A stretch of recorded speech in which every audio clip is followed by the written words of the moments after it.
Welcome back to another technical deep dive here in the debug zone. Today we're tackling a big question and breaking it down with insights from other users. Hopefully this clears up some misconceptions and helps you get the answer you need. So buckle up, stay a little curious, and let's jump right in.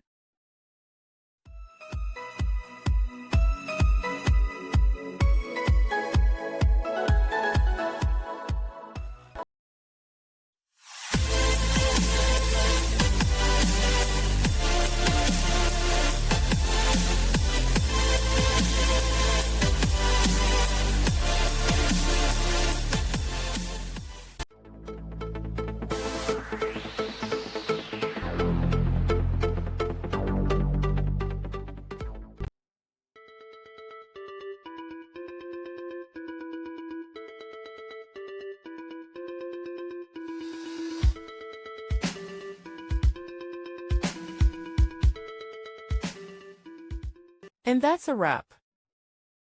I hope you found the answer you were looking for. If you did, take a second to hit that subscribe button. It really helps out. And let me know in the comments which solution worked best for you. See you next time in the debug zone.